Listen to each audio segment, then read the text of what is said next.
여러분 안녕하세요. 프라쌤입니다. 오늘은요 현재 캄보디아에서 코이카 해외 봉사 단원으로서 간호 파트에서 활동하고 계신 선생님과 이야기를 나눠보도록 하겠습니다. 네 선생님 안녕하세요. 혹시 괜찮으시다면 저희 구독자분들한테 한번 선생님 소개 간단하게 좀 해주실 수 있으실까요? 네, 안녕하세요. 저는 지금 캄보디아에서 코이카 해외 봉사 단원으로 활동하고 있는 강사입니다. 네 선생님 반갑습니다. 선생님 혹시 제가 이거는 저와 인터뷰를 해주시는 선생님들께 보통 이렇게 루틴으로 드리는 질문인데 혹시 저와는 어떻게 이렇게 인연이 닿으셨는지 여쭤봐도 될까요?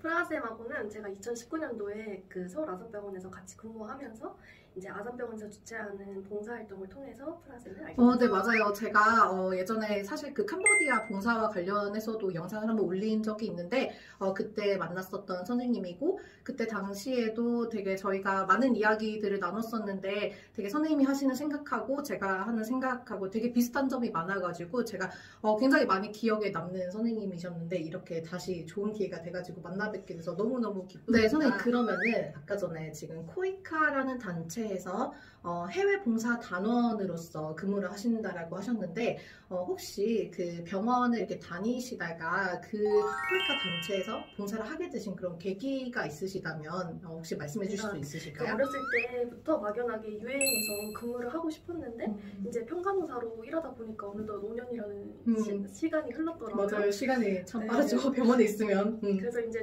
작년에 제가 29이었는데 이제 30살 되면은 저는 제가 해외에서 엄청 열심히 활동하고 있을 줄 알았어요.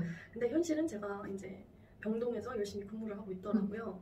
그래서 지금 그만두지 않으면은 앞으로는 절대로 제가 제 꿈을 이룰 기회가 없다고 생각이 되니까 그냥 그때 그만두게 되었습니다. 네 선생님 굉장히 공감되는 말씀을 해주셨는데 그러면은 제가 궁금한 건 되게 그 해외 봉사를 하는 단체들이 굉장히 많잖아요. 근데 왜 하필이면 코이카라는 단체를 지원을 하게 되셨는지.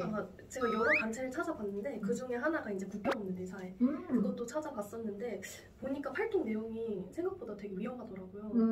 그래서 제가 아직까지는 그 단계까지는 아니라고 생각이 돼서 좀 더 안전한 단체를 찾아보다가 이제 우연히 코이카 해외 봉사 단원 그걸 찾아보게 되었고 그거는 이제 외교부 산하에 있는 기관이다 보니까 국가에서 이제 보호를 해줄 수 있다고 생각돼서 제가 지원하게 됐습니다. 네, 선생님께서 이렇게 코이카 단체를 이제 지원하게 되신 계기를 잘 말씀을 해주셨는데 이거는 사실 저도 되게 많이 들었던 생각일 거고 선생님도 진짜 많이 좀 생각하셨던 부분일 것 같은데요. 사실 이제 저희가 그 빅5라고 하는 이제 우리나라에서 이제 가장 큰 규모의 병원에서 일을 하면서 굉장히 좀 안정적인 직장 생활을 하다가 이제 퇴사를 하시게 되셨는데 혹시 그때 이렇게 들었던 뭐 걱정했던 점이나 우려했던 점은 없으셨는지 그게 조금 궁금해요. 당연히 걱정되는 부분이 많았고 그 중에 하나가 이제 긍정적인 부분하고 이제 미래에 대한 안정성 그 부분에 대해서 제가 제일 많이 고민을 하게 되었는데 그래서 저는 무작정 퇴사를 한 게 아니라 한 2, 3년 전부터 이제 계획을 세워가지고 내가 5년 뒤에는 어떻게 내가 생활할지 그런 걸 미리 제가 먼저 계획을 해뒀습니다. 그래서 이제 2, 3년 전부터 이제 제가 계속 그 자격 조건을 그런 거 준비를 하고 그다음 이제 긍정적인 부분도 모으고 그리고 부모님 설득도 좀 쉽지 않았거든요. 그쵸. 나도 맞아요. 그래서 부모님 2, 3년 동안 설득하고 이제 준비가 다 됐다고 생각되었을 때 그때 이제 퇴사를 하게 되었습니다. 네, 선생님 아주 이렇게 얘기를 해주셔서 저도 사실 많이 공감이 되는데요. 사실 저도 이제 선생님보다 제가 아마 한 2, 3년 일찍 제가 2020년까지 근무를 했었거든요.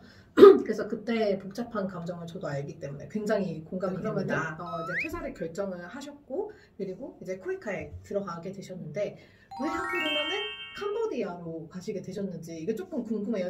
그래서 저는 선생님이 사실은 이제 저희가 뭐 SNS 이런 걸로 알다 보니까 이제 캄보디아로 가신 걸 보고 그때 저희가 봉사했을 때 기억이 많이 있으셔가지고 캄보디아를 가셨나 이런 생각을 좀 하긴 했었거든요. 혹시 뭐 이유가 있나요? 캄보디아로 가신 이유?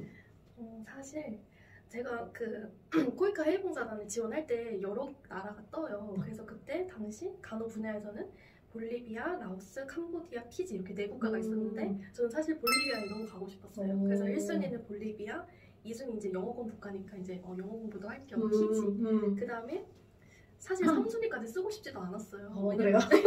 그렇구나. 그때 꼭 써야 된다고 하는 거예요. 그래서 그래 그럼 캄보디아를 써보자 해서 그냥 정말 아무 생각 없이 캄보디아를 썼는데 이제 제가 그 지원서 그 자기소개서에 이제 제가 캄보디아에서 일주일 동안 봉사활동을 했었다.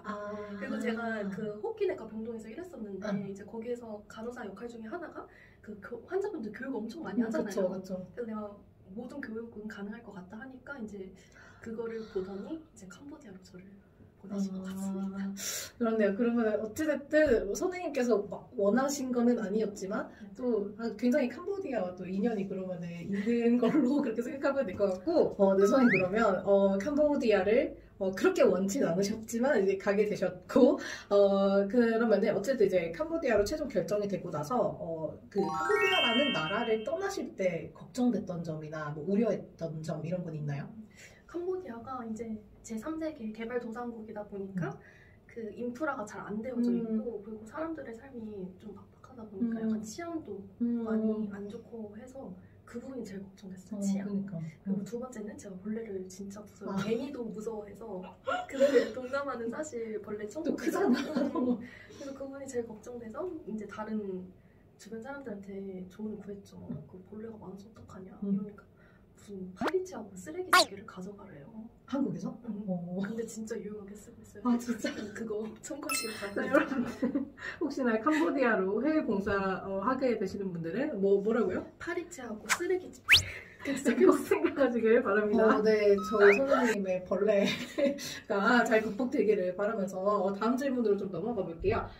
그 선생님 지금 그러면은 캄보디아에서 코이카 해봉사단으로 이제 활동하고 계신데 지금 얼마나 이제 활동하셨는지랑 그리고 또 앞으로 얼마나 더 계획을 하고 계신지 좀 말씀해 주시면 좋을 것 같아요. 저는 지금 캄보디아에서 7개월째 생활하고 있고요. 저는 1년 계약을 하고 와가지고 이제 앞으로 5개월만 더 하면 이제 계약이 종료가 되고 만약에 이제 생활하다가 여기서 좀 더 활동을 하고 싶다 하면은 제가 알기로는 연장도 가능하다고 알고 있거든요. 혹시 그 연장을 하게 되면은 뭐 어느 몇 년 단위로 하나요? 뭐 개월 단위로 하나요? 제가 정확히는 자세히 모르겠는데 한 6개월 단위로도 할 수도 있다고 하고 아니면 뭐 1개월 단위로도 할 수 있다고. 선생님 그러면 제가 아까 초반에 하나 안 여쭤본 게 있는데 그러면 그 코이카 그 해외 봉사를 신청하는 방법은 좀 어떻게 되나요?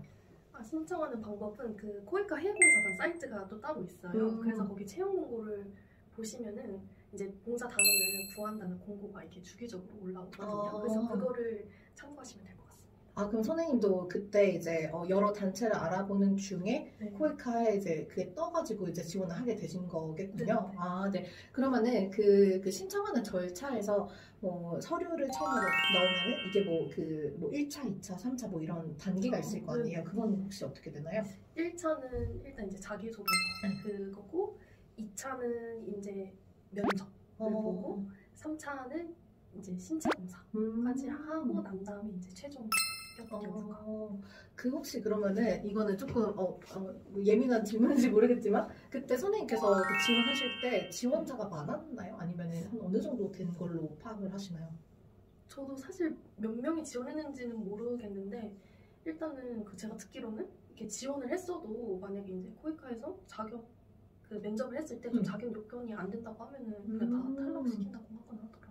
그러면은 그 면접을 볼 때 우리가 뭐 특히 병원 면접 이런 거 할 때는 막 여러 명에서 들어가잖아요. 근데 이거는 면접 여기도 그때 하필 그 코로나 때여가지고 이제 그 온라인으로 면접을 봤거든요. 그래서 저는 3명이서 같이 들어갔어요. 3명이서 같이 했고, 네 알겠습니다. 그 혹시나 코이카 해외봉사단 면접 준비하실 분들은 이제 또 코로나 또 이게 끝났으니까 이제는 또 실제로 대면으로 하겠네요. 네, 자 그러면 이거가 이제 굉장히 좀 중요한 질문이 될 것 같은데 지금 선생님께서 간호 파트로서 지금 캄보디아에서 이제 업무를 하고 계시는 건데 혹시 어떤 일들을 하나요?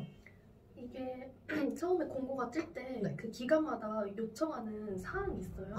근데 이제 제가 처음에 볼리비아를 지원했다고 했잖아요. 거기 기관에서 요청한 거는 그 어느 병원에서 약간 보건소인가 거기에서 간호사로서 근무할 수 있는 사람. 그 피지도 약간 그런 쪽인 거고, 근데 캄보디아는 그 어떤 학교에서 이제 보건 교육을 해줄 사람을 구하고 있더라고요.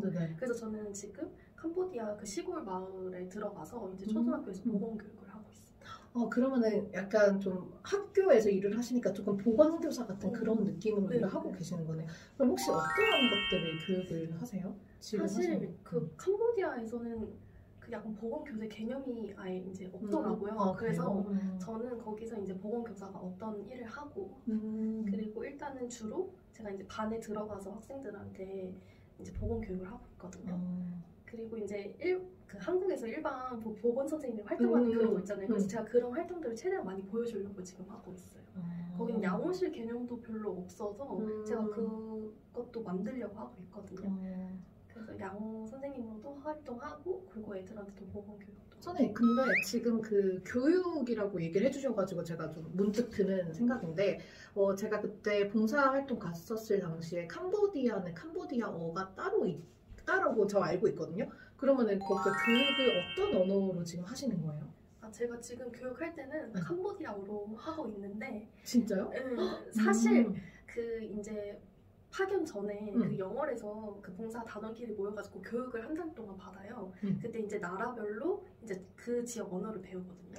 그래서 저도 한 달 동안 캄보디아어를 배우고 가긴 했지만 한 달 동안 마스터를 할 수가 없잖아요. 그래서 저는 그 매 수업마다 그 캄보디아어로 대본을 만들어가지고 지금 수업을 진행하고 있어요. 진짜 그럼 캄보디아어로 다 하시는 거예요? 어쩔 수 없어요. 그러면 혹시 그 분량을 어느 정도, 그럼 진짜 뭐 1시간 수업 뭐 이렇게? 제가 처음에 너무 욕심을 많이 내서 1시간 수업을 했는데 그 아가들이 집중을 잘 못하더라고요. 그래서 지금은 30분으로 줄였고 그리고 최대한 간단하게 하려고 해요. 네, 언어도 간단하게. 그래야지 전달이 좀 잘 되더라고요. 그러면 그 혹시 지금 교육을 하고 있는 아이들은 혹시 그 연령층이 어떻게 되나요? 제가 지금 초등학교에 파견이 되었고 네네. 제가 생각했을 때는 아직 1, 2, 3학년 저학년들은 못 가르칠 것 같아가지고 4, 5, 6학년 4, 5, 6학년? 네. 그러면 그 중에서 뭐 이제 영어를 할 줄 아는 친구들은 있는 건가요? 아니면 정말 간혹 가다가 있긴 있는데 근데 그 학생들만 바라보고 수업을 할 수 없으니까 이제 캄보디아어로 수업을 진행하고 있어요. 진짜 이게 그 한 달 만에 어떤 특정 나라의 언어를 공부해가지고 그걸로 교육 자료를 만드는 게 진짜 쉬운 일이 아닌데 진짜 대단하십니다. 선생님 그러면 우선은 지금 선생님께서 이제 교육 위주로 업무를 하고 계시기 때문에 직접적인 이제 간호 활동은 안 하신다라고 얘기를 해주셨는데 그래도 이제 조금 간접적으로라도 이제 캄보디아의 의료 환경 이런 거를 좀 파악을 하실 수 있으시잖아요. 물론 저희도 그때 봉사활동 가서 보기는 했지만 선생님께서 지금 현지에 계시면서 느끼는 이제 캄보디아라는 나라의 의료 환경 이런 뭐 인프라 이런 건 좀 어떤지. 일단은 그 캄보디아 수도가 푸놈펜이잖아요. 네네.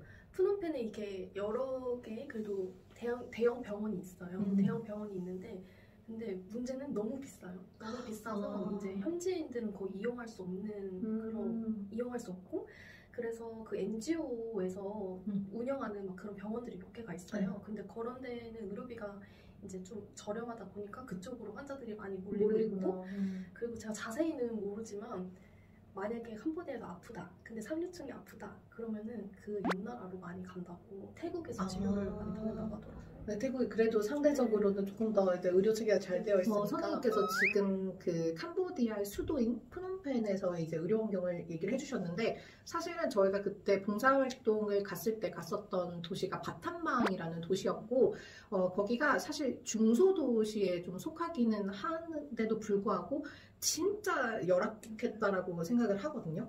근데 선생님께서 지금 더 시골에 계신다라고 하시니까 거기는 지금 어떤지. 제가 지금 파견된 지역은 그 캄보디아에서 그 가난한 지역으로 1, 2위를 다투는 지역이거든요. 근데 제가 병원에 직접 가보지는 않았는데 일단은 보건소를 제가 얼핏 봤어요. 근데 우리 한국에서는 그 감염? 감염? 네, 위생. 위생 그거 되게 중요시 하잖아요. 근데 그런 되게 노력은 하는데 제가 보기에는 아직도 한없이 부족한 그런 거고 일단은 아주 간단한 진료들만 하고 만약에 좀 복잡한 막 그런 증상이 있거나 하면은 거기서는 막 뭔가 더 구체적으로 할 수 있는 진료는 없더라고. 왜냐면 일단 그거를 기계들이 그 인프라도 많이 부족하고 그 의료기구도 부족하고 그리고 약품도 부족하고 근데 이제 약국도 많아요. 약국도 많은데 사람들이 잘 안 믿어요. 왜냐면은 그 약이 약간 그 중국에서 들어오긴 하는 건데 그 가짜 약이 많다 보니까 그래요? 약국에서 파는 건데도? 그 약을 잘 신뢰할 수 없다고 하더라고요. 그래서 제가 약간 기억이 나는 건데 저희 그때 봉사활동 갔을 때 그 저희가 약제팀 되게 엄청 약 많이 들고 갔었잖아요. 그래서 그 저희가 진료하고 나면은 그 약을 거의 한 봉다리씩 이렇게 싸드렸던 맞아 그런 기억이 조금 나네요. 선생님께서 지금 캄보디아의 이제 열악한 의료 환경에 대해서 굉장히 잘 이제 얘기를 해주셨는데 제가 이제 문득 드는 생각인데 그러면 이제 선생님께서 어찌됐든 지금 그 지역에 뭔가 도움을 주고자 이렇게 봉사 단원으로서 가신 거잖아요. 그러면 혹시 이러한 활동을 하시면서 이 기관에서 이렇게 뭔가 지원을 해준다거나 아니면 그 지역에 조금 도움을 줄 수 있는 뭐 이런 이제 활동들이 있는지. 이제 나라마다 각 사무소가 있어요. 네. 그래서 사무소마다 그 개인 단원한테 지원하는 금액은 다르다고 알고 있거든요. 일단 캄보디아에서는 지금 최대 개인 단원당 최대 2만 달러까지 지원을 해주고 있고, 네. 이제 봉사 단원이 그 해당 지역에 파견이 되면은 이제 생활하면서 그 이 지역에 약간 문제점들이 보일 거 아니에요. 그 분야에서 보이는. 그러면 그 문제점들을 모아서 이제 사업으로 변경을 시키는 거죠. 그래서 이제 2만 달러 내에서 그 사업을 진행할 수 있는. 그러면 혹시 선생님께서는 지금 현재 거기 계시면서 뭐 좀 하고자 하는 그런 뭐 사업 이런 게 있으실까요? 주제? 제가 지금 그 간호 분야에서 활동하고 있잖아요. 제가 활동하다 보니까 약간 이제 우리나라에는 그 약간 어린 영유아 센터가 많잖아요. 근데 그쵸. 아직까지 캄보디아에서는 영유아 센터가 그 전국에 4개 정도밖에 없더라고요. 일단 제가 사는 지역에는 아예 없고, 그리고 이제 나라에서 추구하고자 하는 계획은 영유아도 이제 좀 돌봄이 필요하다. 이런 그런 국가 계획이 있기 때문에 제가 지금 그런 사업을 추진하려고 계획 중입니다. 오, 진짜 선생님 정말 너무 멋있는 일을 하시네요. 꼭 이게 잘 돼가지고 선생님께서 이제 계시는 동안에 꼭 실천이 됐으면 좋겠습니다. 선생님, 그러면 이거는 이제 혹시나 조금 예민한 질문, 민감한 질문일 수도 있기는 하지만 혹시 지금 어쨌든 현지에 가 계시기 때문에 이제 생활을 하다 보면은 여러 생활비도 필요하실 거고 지금 또 거주를 하고 계시니까 뭐 거주비 이런 것들도 이제 필요하실 텐데 혹시 그런 것들은 어떻게 부담을 하고 계시는지? 일단은 그 코이카에서 그 생활비랑 주거비 이렇게 지원을 해주고 있고, 네네. 이것도 다 나라마다 다르거든요. 네. 저는 지금 캄보디아에서 생활하고 있기 때문에 지금 현재 캄보디아의 그 생활비는 한 달에 540달러 이렇게 주고 있고, 네네. 주거비는 또 캄보디아 내에서 이렇게 도시랑 시골이랑 이렇게 나눠져서 주시더라고요. 그래서 프놈펜에 그 파견된 단원은 지금 최대 그 400달러까지 지원해주고 있는데, 근데 요새 물가가 너무 비싸다 보니까 이렇게 400달러 안에서 그 약간 안전한 주거를 찾기가 너무 힘든 거예요. 그래서 사무소 차원에서 이제 좀 주거비를 올려달라 해서 지금 450달러로 알고 있고, 이제 시골도 처음에는 그 350달러였었는데 여기도 이제 좀 물가가 오르니까 이제 400달러. 그래서 프놈펜은 450달러, 시골은 400달러 이렇게 주거비를 지원해주고 있어요.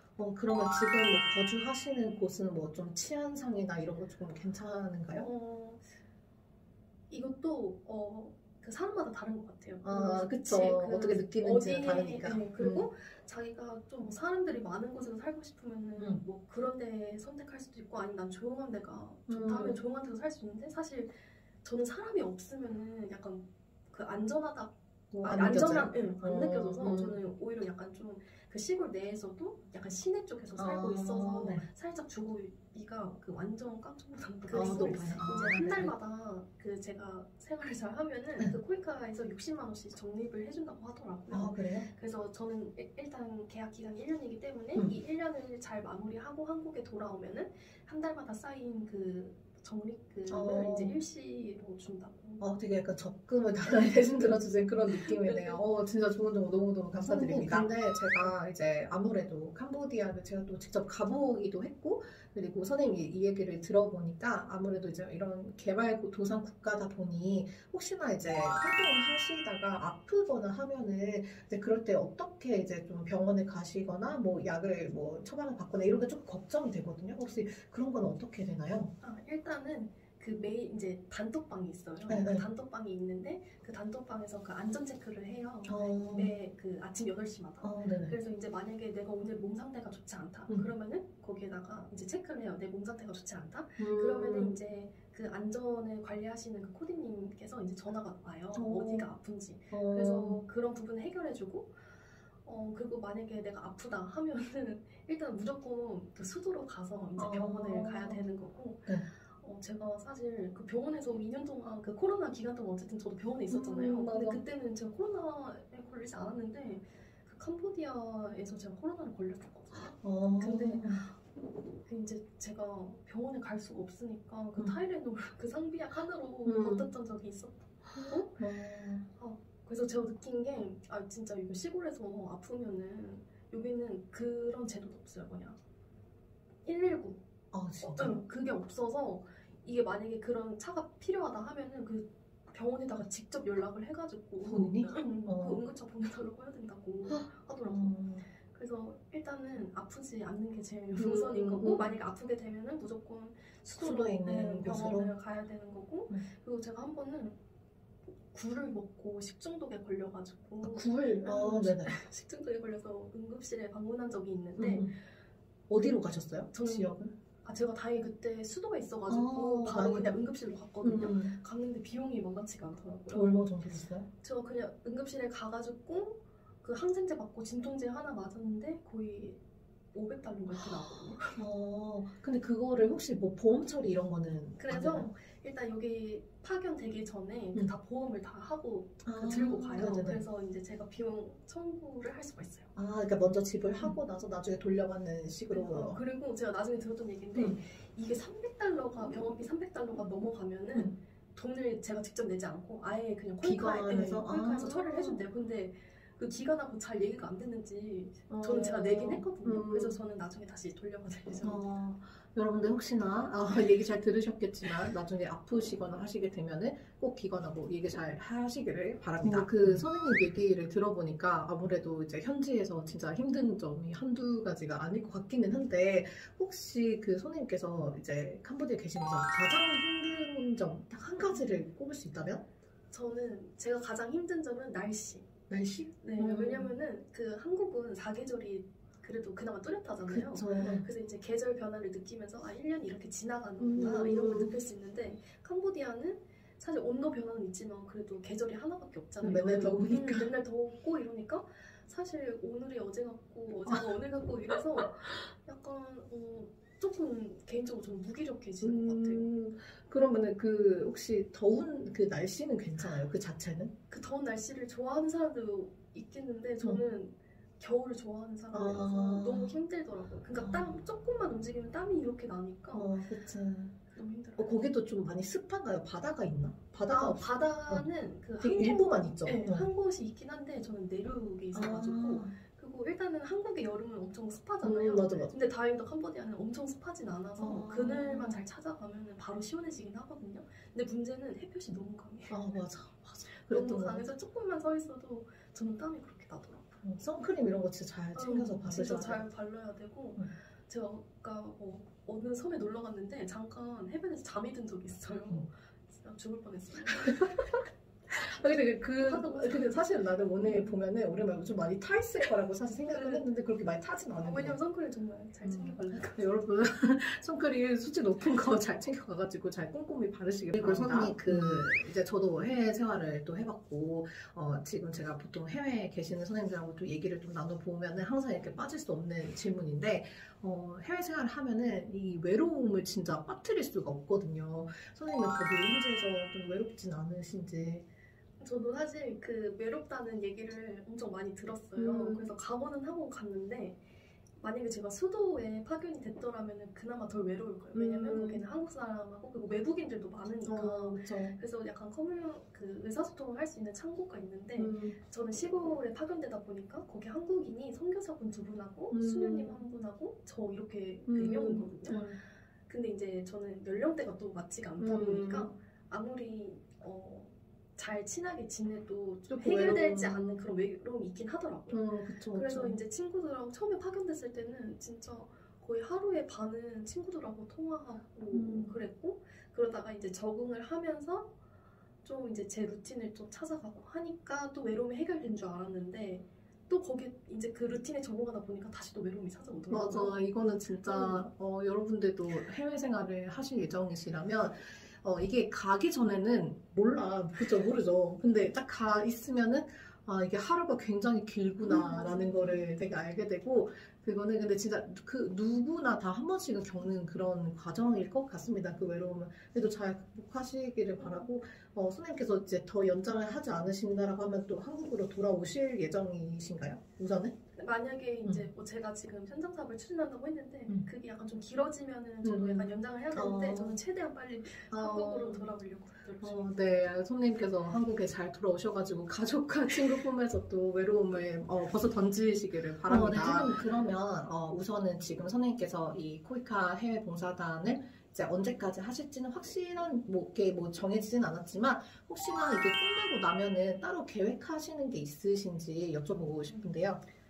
저는 이제 코이카 그 해외 봉사 활동이 마무리가 되면은 저는 아까 그 병원을 그만두게 된 계기가 제 옛날 꿈을 이제 이루고자 그거였잖아요. 그래서 저는 UN 멤버가 되기 위해서 그 코이카에서 주최하는 그 다자 협력 전문가 아니면은 그 외교부에서 주최하는 GPO 그거를 이제 준비하려고 하고 있습니다. 혹시 그것과 관련해 가지고 지금 좀 많이 알아보시거나 뭐 하는 건 있으실까요? 사실 많이 알아본 건 없는데 그 사이트에 들어가면 그 자격 요건이 있어요. 그래서 그 자격 요건을 충족하기 위해서 지금 노력하고 있습니다. 네, 선생님께서 이루고자 하시는 바 꼭 이루시기를 바라면서 저도 열심히 응원을 하고 있겠습니다. 네, 선생님 그럼 이제 마지막 질문인데요. 혹시 이제 우리 구독자분들께서 코이카 해외 봉사단을 지원하고자 하는 분들이 있으실 텐데 혹시 그분들에게 하고 싶은 말이 있으시다면 어떤 게 있을까요? 저는 두 가지를 말씀드리고 싶은데 일단 첫 번째는 이제 코이카 해외 봉사단이 되고자 하는 분들이 이제 공고를 보실 거 아니에요. 그러면 각 기관마다 요청하는 자격 요건이 다 달라요. 그래서 그 자격 요건을 보고 이제 자기가 어떤 걸 준비해야 되는지 그런 걸 생각해 보셨으면 좋겠고 두 번째로는 이게 봉사긴 하지만 그 봉사를 하면서 이제 자기 개발도 놓치지 않았으면 좋겠다. 그 부분을 이제 말씀드리고 싶습니다. 네, 마지막까지 이렇게 좋은 말씀 너무너무 감사드립니다. 네, 오늘 이렇게 캄보디아에서 코이카 해외 봉사 단원으로 근무를 하고 계신 선생님의 이야기를 들어봤는데요. 혹시나 영상을 보시면서 추가적으로 또 궁금하신 점이 있으시거나 하시면은 자유롭게 댓글 남겨주시면 제가 선생님께 질문 전달해가지고 답변 드리도록 하겠습니다. 오늘도 영상 여기까지 시청해주셔서 감사드리고 저는 또 다음 시간에 다른 직종으로 근무하시는 선생님들을 만나서 이야기 들려드리도록 하겠습니다. 감사합니다.